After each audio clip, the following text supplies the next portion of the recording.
Hello and welcome. I am the Suit&Tie Dip&ChewGuy, and this is the series number 6 wrap up. It's done. It was a long series. I mean, it was a short series. There were only 10 entries, but it was long enough. It was long enough for me. So I'm just going to run through the products that are in this playlist and that I've reviewed over the last week. So Series 6 was natural fine cut. Fine cut natural. All right. There were 3 tiers. The first tier had 2 entries. The second tier had 3 entries. And the third tier had a devastatingly long 5 entries. So I always get it out of the way first because it's what I dip. And I want to get that out of the way so it doesn't skew my opinion on other things. At least that's the idea. Also, I believe that it is quality-wise a top-tier product. I know it is not priced as such, but I believe, truly believe, even the ones I don't like, I have respect for. So the first entry was Stoker's. Stoker's Fine Cut Natural, which I do have a little bit of experience with. I get it every once in a while. It's something I've had in the past to order in. I can't get either of the naturals in my area. So, beautiful can, in my opinion. It's like my favorite regular issue can. And it was as expected. It was very salty. There was a quick flavor and nicotine release. And after a little while, it can get pretty rough on not so much the gum, but the lip. Okay, it is definitely one that will give you gator lip, especially after repeated use. So, going to the second entry of the first tier was Grizzly. Okay, I had never had it. It was all right. It was all right. Whatever runs through their naturals and snuffs, it flavor-wise, that was in the background again. However, for the Grizzly Snuff and the Fine Cut in this series, Snuff of last series, I actually liked the flavor and the products more than I did of the long cut version and extra long cut version. They had the same background flavor going on. I have a feeling it has something to do with bourbon or something, but I actually like the fine cuts a little bit more. And, you know, I not something I would buy outside of a review, but a viable option. The other interesting part was Grizzly was the only brand name that actually had an entry in the Snuff series and the Fine Cut Natural. Okay? And they both had the same background flavor going on, as did the long cut and the extra long cut, which is in the natural long cut series. If you go to playlists, you'll be able to find it. They all have the same theme running. That theme also runs through the American Snuff Company's Cougar. That background flavor is a lot stronger in the Cougar Snuff and long cut natural. But anyway, back to this. At this point, we went down into the second tier, and the first entry was Husky, okay? Now, I've only had one other Husky out of all these series because it's the only 2 that you can even get online anymore, evidently. The other one was Wintergreen Long Cut. This was Husky Natural Fine Cut. Quality product from U.S. Smokeless Tobacco Company, makers of Copenhagen and Skoal. Little bit on the drier side, though.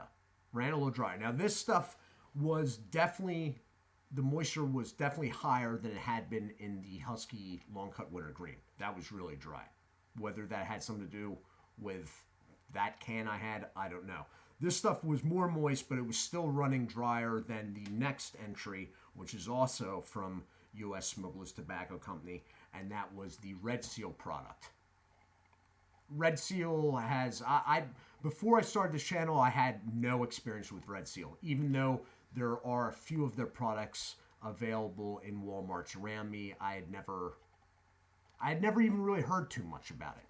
Red Seal has been the pleasant surprise of basically all the series, whatever series they have an entry in. I haven't run across a bad product from it yet. It's got a plastic lid, but the lid is sturdy. It's got sort of a generic can, but the can is bigger because you get 25% extra, and U.S. Smokeless has to use a different can for that. So Red Seal was a strong entry, as usual. It was a little bit more on the moist side than the Husky, and with me being a Stoker's guy, more moisture is always a good thing in the first or second tiers anyway. I don't want to say that for the third tier. The third and final entry for the second tier, which was the number 5 entry, was from Pinkerton Tobacco Company of Owensboro, Kentucky, and it was their Timberwolf product. Before I got involved with this channel and the Red Seal, the Timberwolf product was what I always used to put forth as a non-premium. My non-premium pick was always Timberwolf. And they have a extensive line for Timberwolf, and it's a quality product. The problems I have with Timberwolf is that for some reason in my area, it's priced high. It's priced higher than Grizzly. I don't know why. I can't figure it out, but it is.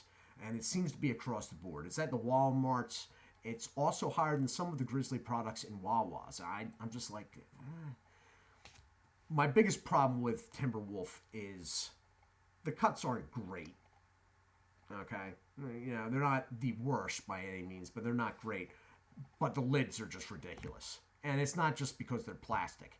It's because they're crappy plastic lids that, constantly are bending up. Look, Red Seal has proven that there is a right way to make a plastic lid. And Pinkerton has not done that with their Timberwolf product. And for the prices they're charging, maybe they should. Don't want to do metal? That's fine. Get a plastic lid that doesn't taco up every time I go. Boop. You know what I mean? At this point, we went into the third tier. Yeah. Looking back on the third tier, I actually begin to get reactions in my throat. Coming in at number 6 from Swisher International out of Wheeling, West Virginia, was Kayak. Look, there are 2 companies out there, Swisher and CN Smokeless. And basically, the CN Smokeless, I had no expectations of. But Swisher, it's got some, Kayak's got a bad rep, but it's nationally distributed, okay? Silver Creek, I've actually heard some people say they like that stuff. And Swisher, even if their smokeless tobacco side isn't that big, they got enough money, okay? I mean, their little cigars are sold in every convenience store in America. And I'm not talking about the lids or the packaging. Don't even worry about that, because you're not even there yet. I'm talking about the product in the can. And it is freaking god-awful scary. And their Fine Cut Natural was no exception. Only thing was, there was no over flavors covering all the background under flavors. Okay? The mint was crazy bad. The wintergreen from them was slightly better at covering all the other stuff I don't even want to think about right now that's going on in the background flavor and the smell and everything. Skip it. Swisher has just I'm about done with Swisher. I'm just like Number 7 entry was Longhorn from Pinkerton. Okay, it is the budget brand that's well underneath Timberwolf. It was a budget brand. Around here, and the prices are a bit high. Around here, I think it's like $1.99 for a can. It's not great. It's not great at all. But there was nothing in the smell or flavor that made me question whether I should put it in my mouth or not. Okay? Yeah, it's bottom of the barrel crap, basically, in a crap package. But I don't think as soon as I hit stop on the video for it, I jumped up, ran to the trash can, spit it out, ran to the bathroom, and started washing out my mouth. Because that's what happened with the kayak and a couple others that are coming. Okay? So, no, it's not a good product. It's not good at all. But I think it's safe. And God knows it's cheap enough. And I've heard people say they get it for like $1.25, $1.50, get it on sale for $1. So, I mean, that's, what are you expecting at that price? At least at no point was I afraid during the review of Longhorn that I may throw up. Moving on to the number 8 spot was Decade from CN Smokeless Tobacco Company, LLC of Grover, North Carolina. It was god awful. It was god awful, and this is another thing. Like Swisher at least has the name behind them. This I can't even understand what part of the market they're trying to grab here. You know what I mean? It was terrible. And the number 9 entry also from them, Derringer, was the same way. In fact, I think it might have been worse than Decade. And Decade and Derringer, and I mixed up my words a little bit during the review of one of them. They're a switch out product. Okay, they're basically the same product, with different stickers on it. In areas that they sell Decade, you won't find Derringer, and in areas that they sell Derringer, you will not find Decade. As that is what I've heard. I can't find either of them here. I actually have to order this stuff in at some ridiculous price. They're both bad. The Derringer actually was probably worse just because it was a little more moist. These are the products where extra moisture is doing you no favors, okay? Because they are like more ripe, okay? So, and then number 10, the final entry, which I just did a few minutes ago, and you will notice that it is already out of my mouth, but I did not go headlong running for a trash can, was Redman from Pinkerton Tobacco. The interesting thing about Redman was that I was sort of thinking that it and the Longhorn product were sort of the same deal, same thing, different stickers in the top of the can. As it turns out, it would appear, because I compared them during that review, during the break, side by side, it would appear that the Longhorn and Redman product are actually different products in the cans. That said, the Redman was significantly worse than the Longhorn. There was a very, not kayak worthy, but there was a unnatural scent and taste with the product, and very little to no nicotine. It was no salt. As was Decade Derringer, Kayak, and pretty much Longhorn.